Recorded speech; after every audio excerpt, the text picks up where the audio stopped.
Picture this. Your wedding day. Tables groaning under 17 courses of food. Cold meats, elaborate cakes, pastries your family spent weeks planning. Your guests eating heartily, toasting your happiness. But you can't swallow more than 2 bites. Not from nerves, not from excitement. Your corset is laced so tight, there's literally no room for food in your compressed stomach. This was reality for Victorian brides. They starved at their own wedding feasts while their ribs screamed for air. Tonight we're uncovering why brides couldn't eat at their own celebrations. Welcome to Hearts and History. I'm so glad you're here tonight. Get comfortable under those blankets. Maybe grab some water or tea. If this sounds like your kind of bedtime story, hit subscribe. I'd love to know where you're listening from and what time it is there.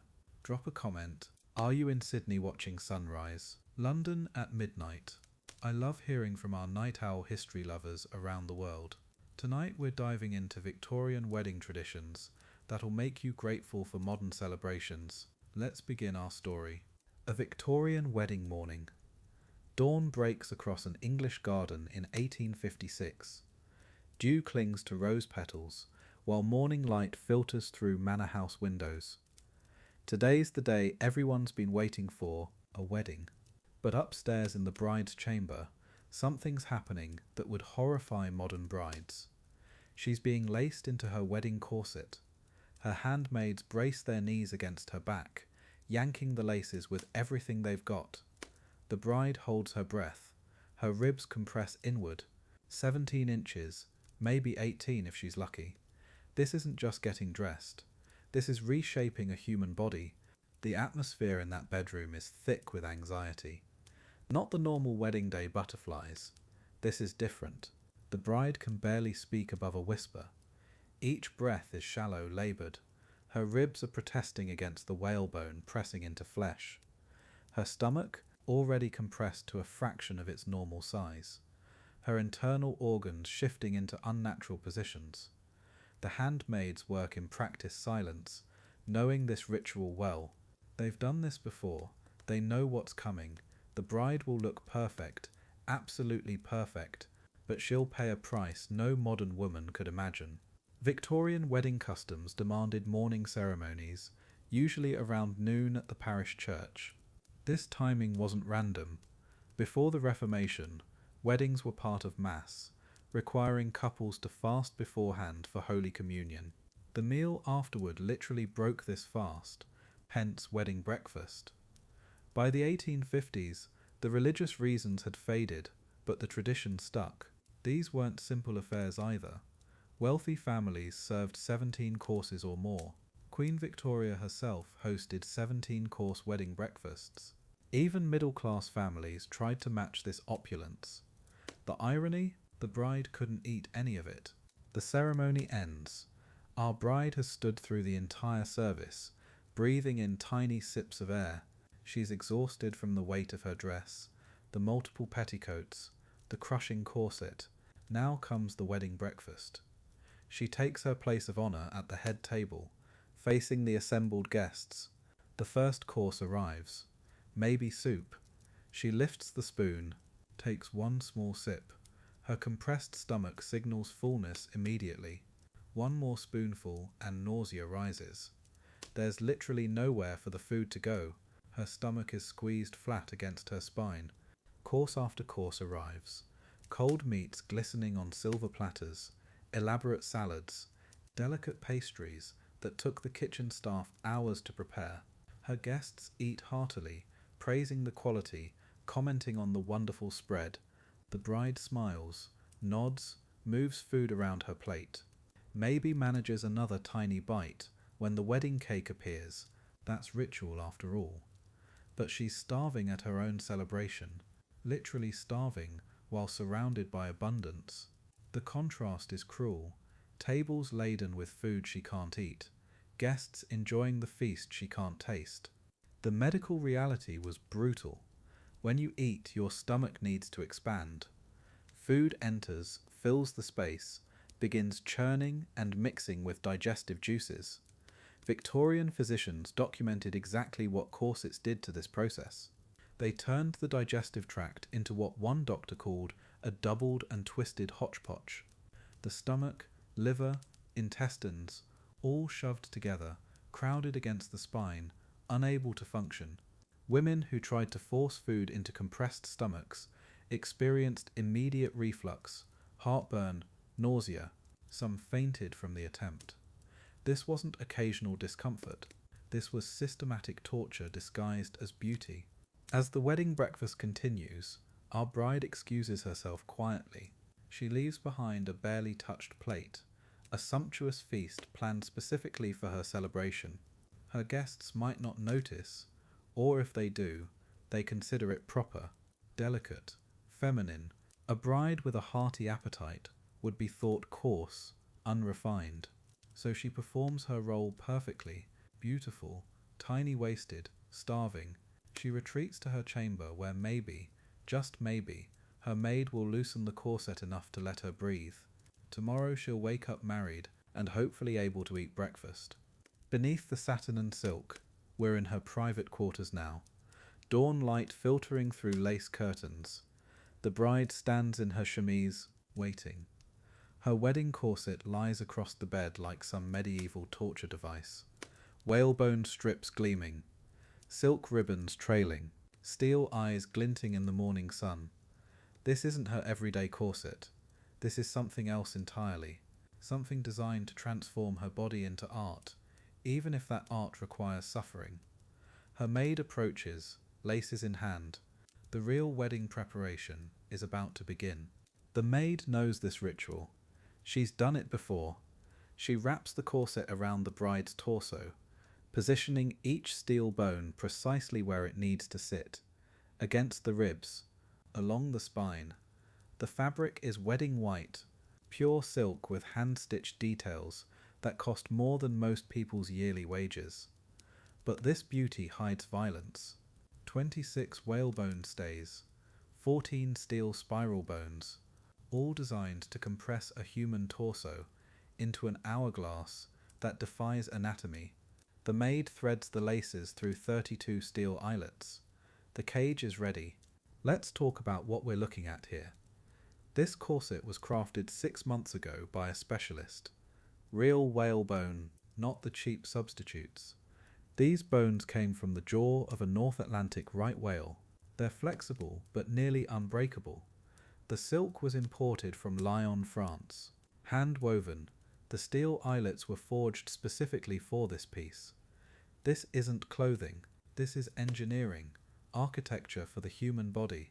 And like all good architecture, it requires a strong foundation and a willingness to sacrifice comfort for beauty. The first pull is gentle, just snugging the corset against her body. The bride breathes normally, for now. The maid positions her hands on either side of the laces and begins the real work. Pull, tighter. The bride exhales, making space. Pull again. Her ribs compress inward. You can see them moving under her skin. This is where most people would stop, where common sense would intervene. But wedding day has different rules. The maid braces her knee against the bedpost for leverage. The bride grips the mattress. They're just getting started. Here's what makes wedding corsets special. Your daily wear might aim for a 21-inch waist. Manageable. You can eat, sort of. You can breathe, mostly. But wedding corsets, they're designed to achieve the impossible. 18 inches, 17 if you're feeling ambitious. This bride started at 24 inches, naturally. Through months of training, gradual tightening, her body adapted. Ribs moved inward, organs shifted, muscles weakened. Today they're going for 17 inches, 2 full inches smaller than her trained waist. Because marriage requires perfection, even if perfection requires torture. Layer by layer, the transformation begins. With each pull of the laces, she becomes less human and more sculpture. Her natural waist disappears, her ribs fold inward. Her stomach compresses upward and backward, her liver shifts. Her intestines rearrange themselves around the foreign architecture of whalebone and steel. This isn't just about looking smaller, This is about physically reshaping the contents of her torso, moving organs like furniture to fit the room, and the room is getting smaller by the minute. Another pull, another inch gone. The maid is sweating now. This is hard work. The bride can barely speak, her diaphragm compressed, her lungs squeezed flat against her ribs. But they're almost there. The measuring tape reads 18 inches, one more to go. The bride holds her breath.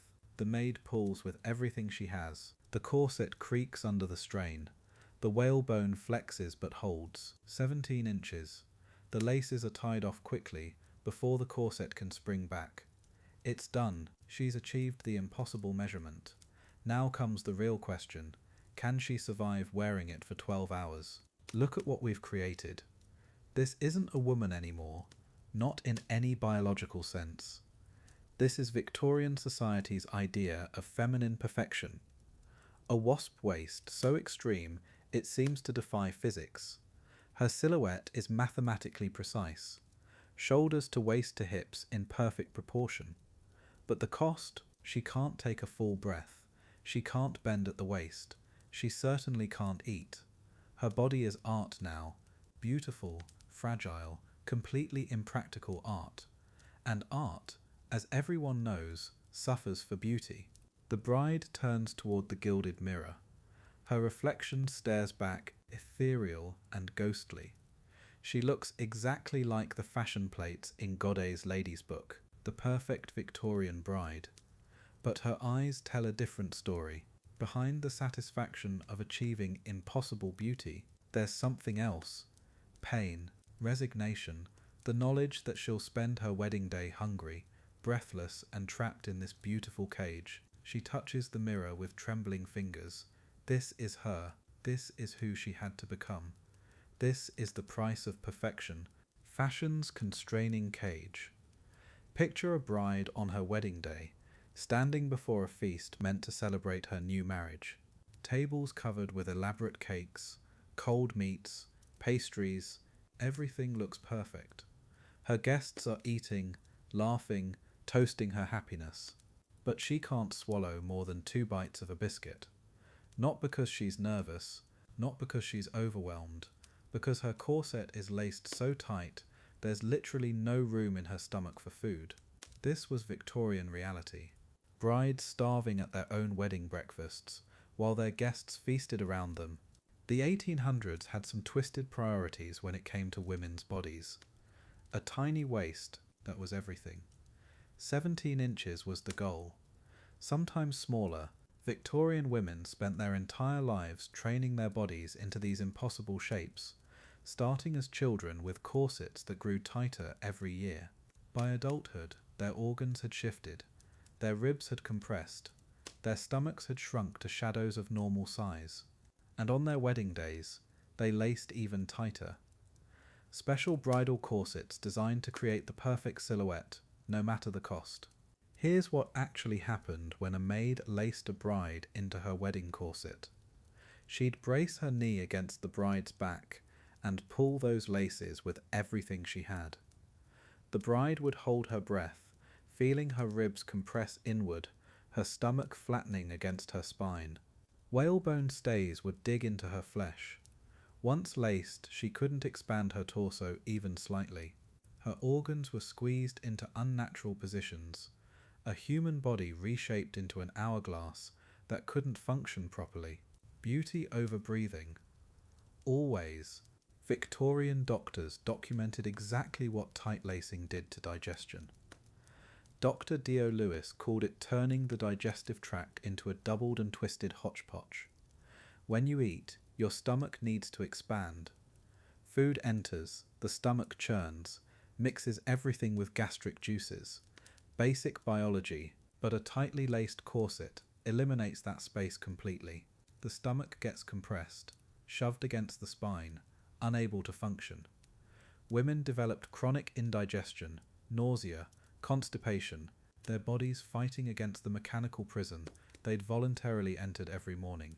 Wedding breakfasts weren't simple affairs. These were elaborate displays, 17 courses sometimes. Queen Victoria herself hosted 17-course wedding feasts. Cold meats, salads, multiple cakes, elaborate pastries. The bride would sit at the centre of it all, facing the clergyman, surrounded by guests who were eating heartily. She'd been planning this menu for weeks, choosing dishes she'd never be able to eat. The irony was brutal, spending your wedding day starving while surrounded by a feast prepared specifically to celebrate your marriage. One woman who tried eating while corseted could only manage 1/3 of a small burger before feeling completely full. She realized Victorian women ate constantly tiny portions every few hours. Light breakfast, mid-morning tea, lunch, afternoon tea, dinner, evening tea. Their entire eating schedule was designed around stomachs compressed to a fraction of normal size. Now imagine being a Victorian bride. You haven't eaten since a light breakfast hours ago. The ceremony's over, you're exhausted, and there's a feast in front of you that you physically cannot eat. Some brides tried to force food down anyway. The results were immediate and miserable. Reflux, heartburn, nausea. The compressed esophagus created perfect conditions for acid to rise. Women would feel faint, what they called the vapours, from trying to eat while their organs were squeezed out of place. Others simply suffered in silence, feeling food sitting heavily in stomachs that couldn't churn or digest properly.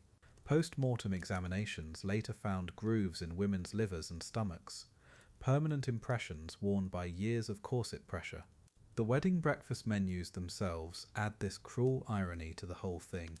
Families spent serious money on these elaborate displays.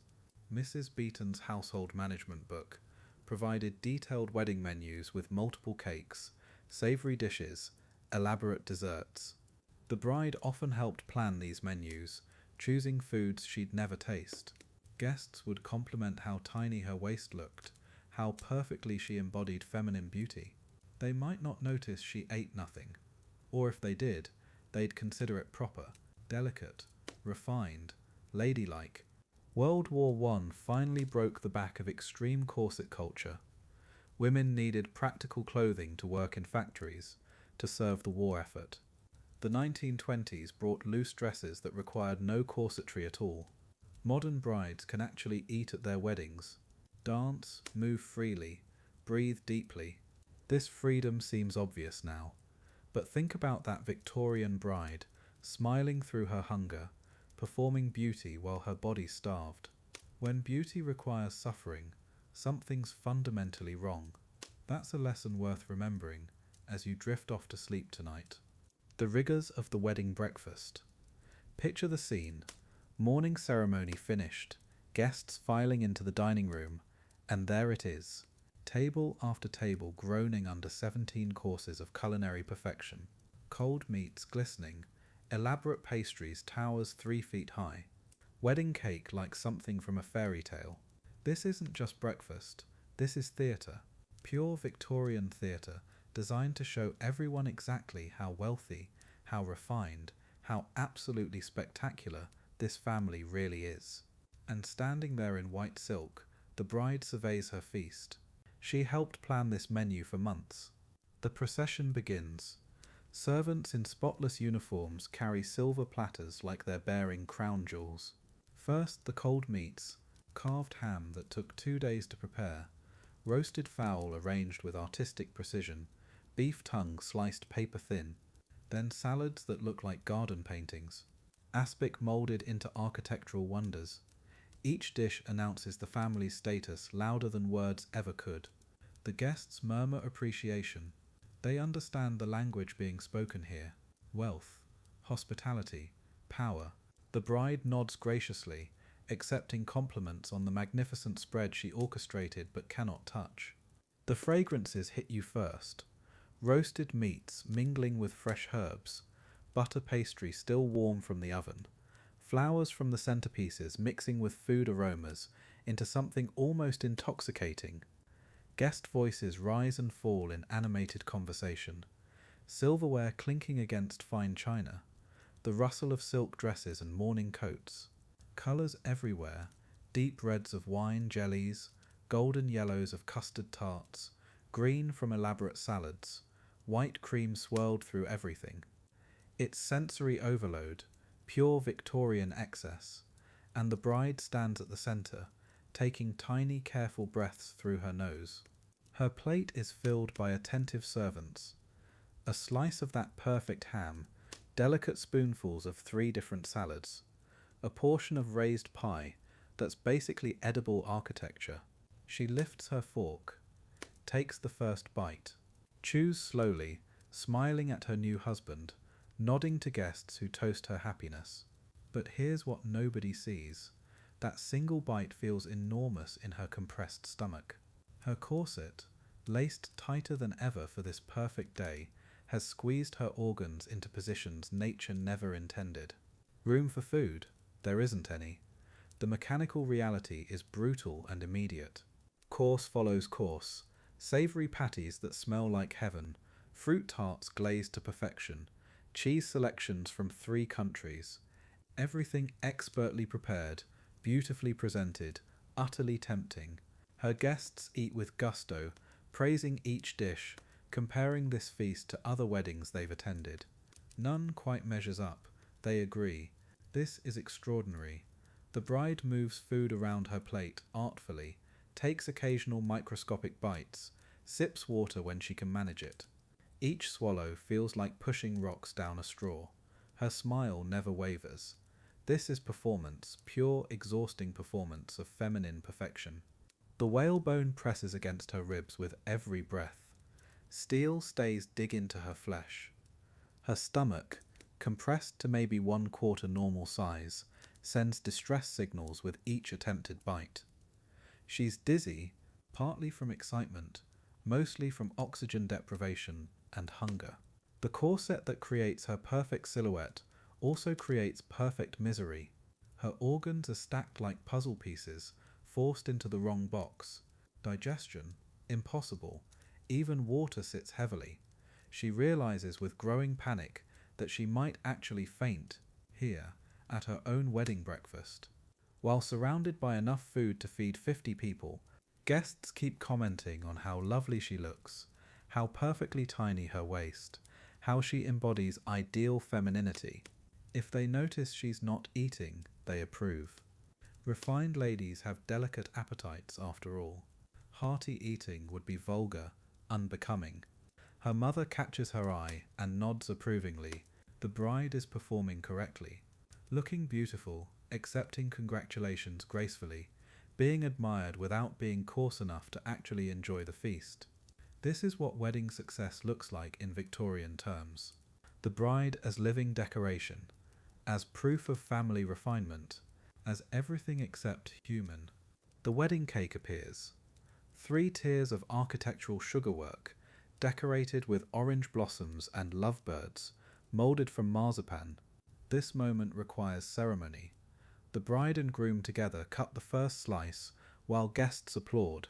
She accepts a delicate piece on bone china, takes one small bite for the watching crowd. The cake tastes like sawdust, not because it's poorly made, but because her compressed organs can't process even this celebration of her marriage. The irony isn't lost on her. Starving at her own wedding feast, unable to taste joy literally placed before her. Hours pass, 17 courses reduced to maybe 6 actual bites consumed. Her hunger has become a dull ache, but even that's preferable to the sharp pain of trying to eat more. She watches her guests enjoy the feast she planned, watches her new husband eat heartily, watches the celebration of her marriage happen around her, while she remains fundamentally excluded by her own clothing. When it finally ends, when guests begin departing with satisfied stomachs and warm praise for the magnificent breakfast, she smiles and accepts their compliments. Perfect bride, perfect day, perfect starvation disguised as feminine ideal. False facets of femininity. Picture the perfect Victorian bride, 1850-something, white satin gown trailing behind her, corset laced so tight, her waist measures 17 inches. She glides down the aisle like a porcelain doll, graceful, ethereal, the embodiment of feminine purity. The guests gasp at her beauty. Her mother beams with pride. This is everything society demanded. A delicate dove, they called it, fragile as spun glass. But here's what nobody talks about. This perfect bride. She's about to spend her wedding day starving. Not from nerves, from physics.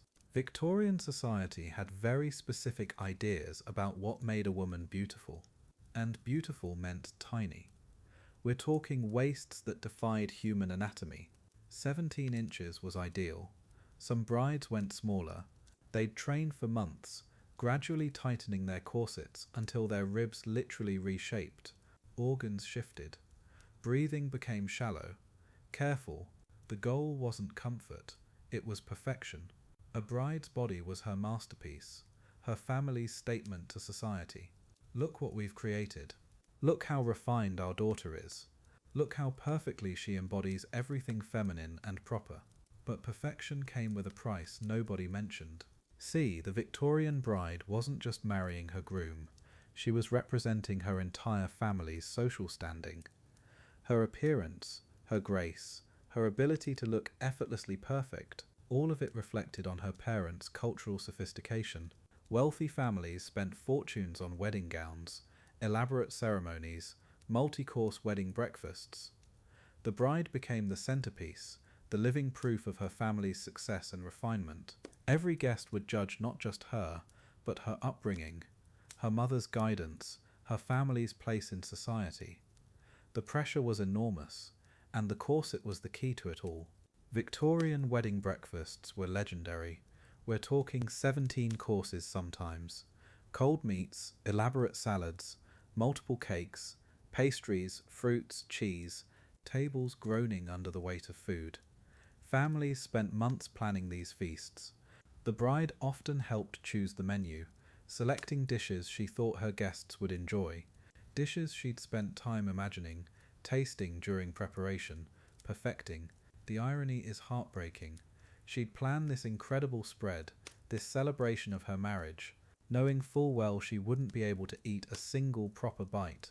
The corset made sure of that. Here's how wedding day corsets worked. Maids would help the bride dress, saving the corset for last. They'd position it around her torso, then begin the lacing, starting loose, then tighter. Tighter. The maid might brace her knee against the bride's back, pulling the laces with both hands. The bride would hold her breath as her ribs compressed inward. Organs shifted up, down, wherever they could find space. The whalebone or steel stays created a rigid cage around her torso. Once laced, there was no expansion, no room for food, no room for breath, just the perfect silhouette. When you eat, your stomach needs to expand. Basic biology.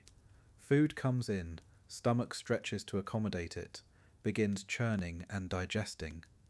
But a Victorian bride's stomach, compressed flat, squeezed against her spine, displaced downward by the corset bones. There's literally nowhere for food to go. One woman documented eating while corseted. She could manage 1/4 of a small burger before feeling completely full. Now imagine sitting at your wedding breakfast, 17 courses spread before you. Your guests are eating, laughing, celebrating. You can't swallow more than 2 bites without feeling sick. The cruelest part, brides helped plan these elaborate wedding breakfasts, knowing they couldn't eat them. They'd spend weeks selecting menus, tasting dishes during preparation, arranging the perfect spread for their guests. They'd discuss every detail with their mothers and the cook, which cake would be best, whether to serve the jellied tongue or the cold ham. All this planning, all this anticipation for a meal they'd watch others enjoy while moving food around their own plates, smiling through their hunger, performing happiness while their bodies starved at their own celebration. What did guests see?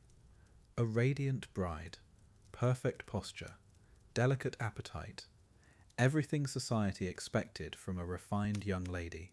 They'd compliment her restraint, her ladylike behaviour, how proper she looked, barely touching her food.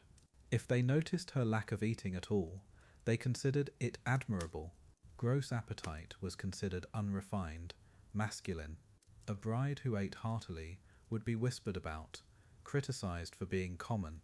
So she smiled, nodded at compliments, pretended the nausea was just wedding nerves. Her sacrifice went completely unnoticed, her agony swallowed by the swirl of congratulations. This wasn't some unfortunate side effect of fashion. This was the intended result.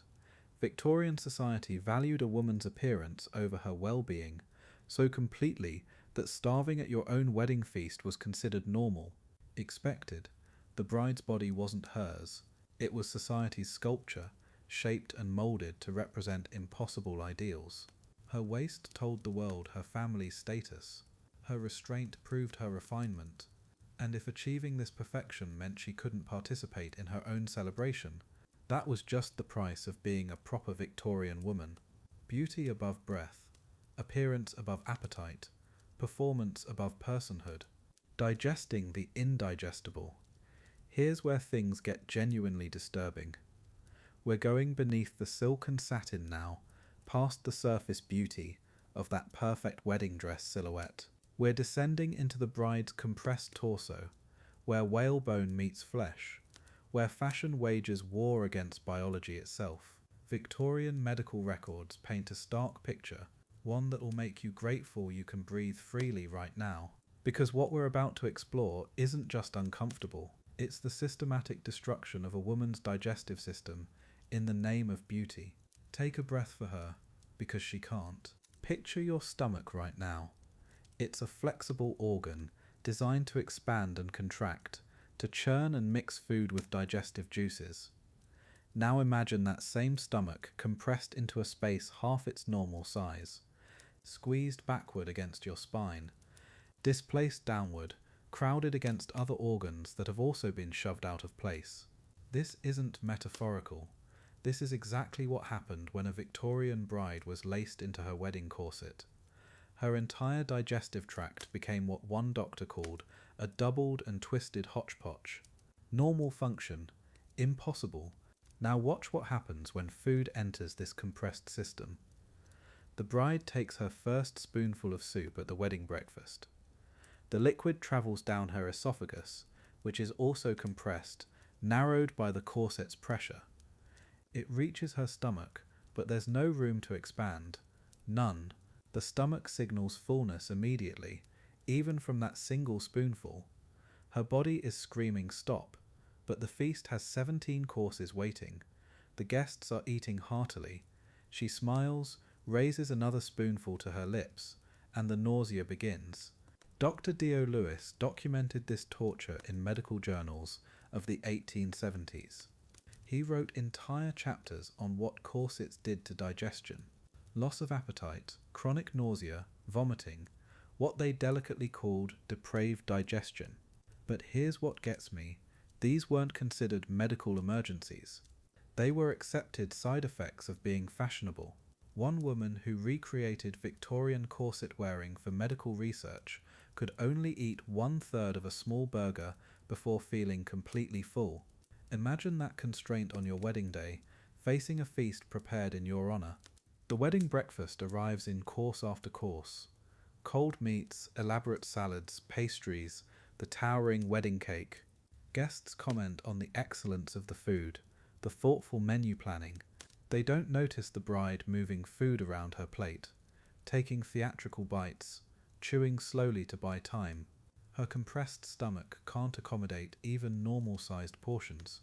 Each attempt to eat brings reflux, heartburn, that rising nausea that comes when organs are crushed together in unnatural positions. She's performing enjoyment, while her body rebels against every bite. Some brides prepared for this by not eating for days before the wedding, training their bodies to expect starvation. Others would secretly retreat during the reception, finding a private room where a maid could quickly loosen the corset laces, though this risked ruining the perfect silhouette everyone had spent hours creating. The lucky ones simply endured, counting minutes until the reception ended, and they could finally breathe again.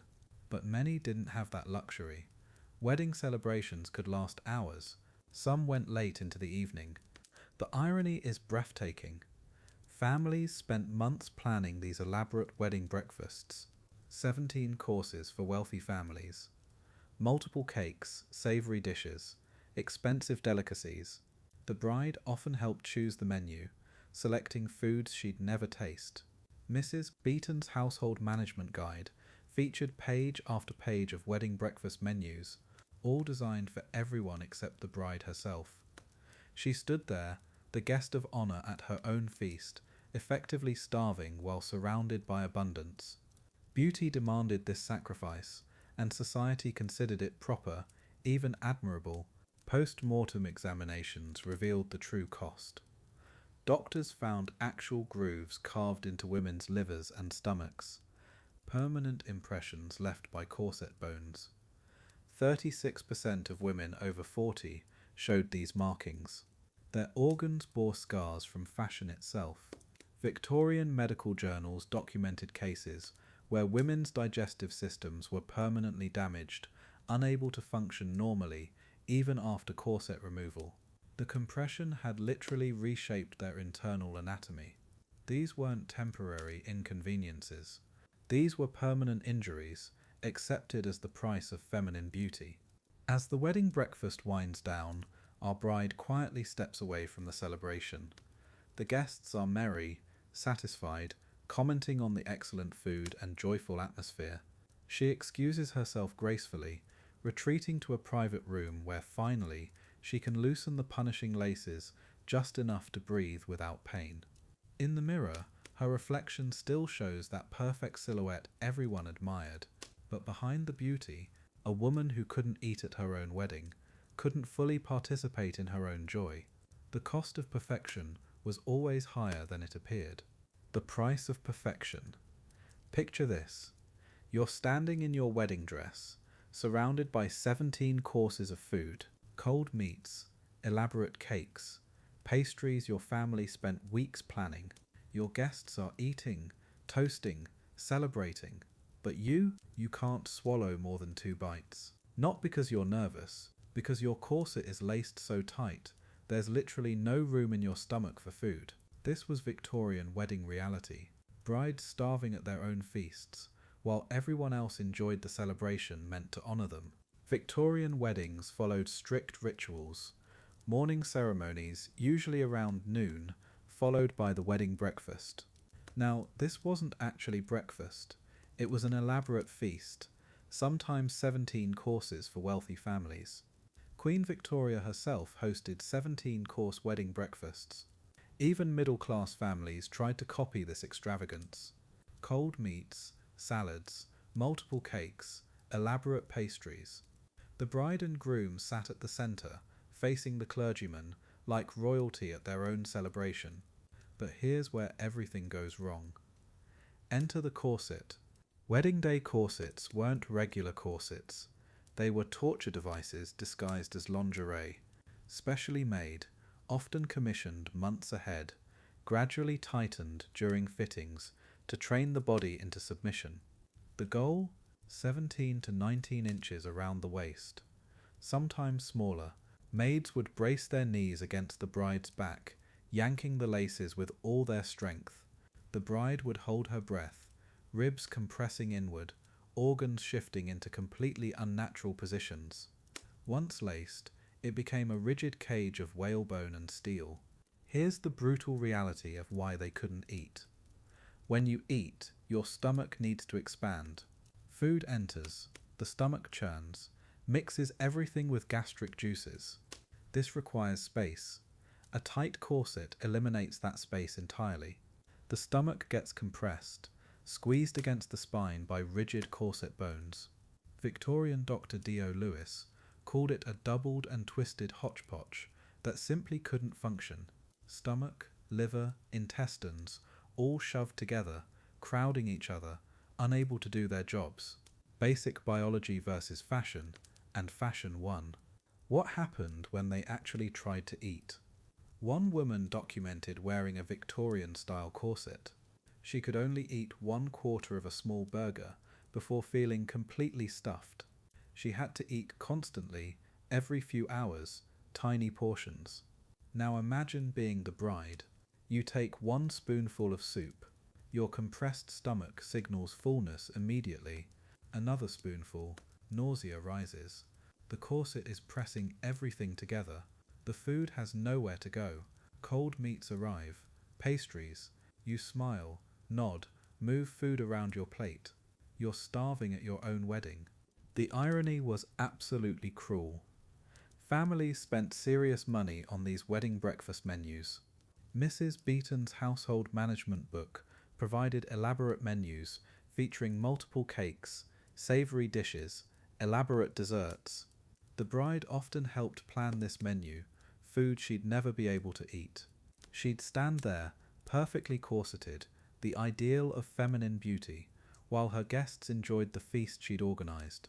Meanwhile, she's literally starving, watching everyone else celebrate with food, while she performs the role of beautiful, delicate ornament. The medical consequences were horrifying. When women forced food into compressed stomachs, they got immediate reflux and heartburn. Some experienced the vapours, feeling faint from trying to eat while corseted. Others suffered silently, food sitting heavily in stomachs that couldn't properly digest. Post-mortem examinations found actual grooves in livers and stomachs, physical impressions worn into organs by constant corset pressure. 36% of women over 40 showed these permanent scars. Their bodies bore literal marks from fashion's demands. Society adapted to this insanity. Standing receptions became popular because corseted women couldn't sit comfortably and eat. Small, delicate foods replaced larger portions. Multi-course meals with tiny dishes became fashionable. And if guests noticed the bride eating nothing, that was considered proper, even admirable. A bride with a hearty appetite would be seen as coarse, unrefined. The ability to eat almost nothing became another performance of femininity. Beauty required suffering, and everyone just accepted it. Think about that Victorian bride tonight. Standing beside her untouched plate, smiling through hunger, performing beauty while her body starves. She represents every woman who sacrificed comfort and health for impossible beauty standards. We don't lace ourselves into whalebone cages anymore, but the pressure to transform our bodies for arbitrary ideals continues. When beauty requires suffering, something's fundamentally wrong. Celebrations should nourish, not starve. Any tradition preventing a woman from eating at her own wedding feast deserves to be abandoned. Unlacing the past. Something was shifting in the Victorian world. By the 1880s, whispers of rebellion echoed through drawing rooms and ladies' magazines. Women were asking dangerous questions. Why should beauty require pain? Why should celebration demand starvation? The first cracks appeared in fashion's iron grip when reformers dared to suggest, what if there was another way? What if women could breathe deeply, move freely, and still be beautiful? The corset industry fought back hard, but change was coming, one loosened lace at a time. The dress reform movement started quietly. A few brave doctors, some radical women's rights activists.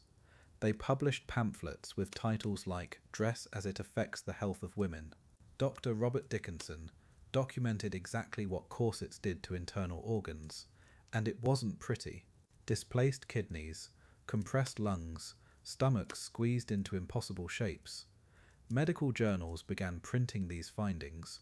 Society ladies started reading them. Some actually started listening. The evidence was mounting, and it was damning. Fashion was literally killing women. In 1874, the first Rational Dress Society formed in London.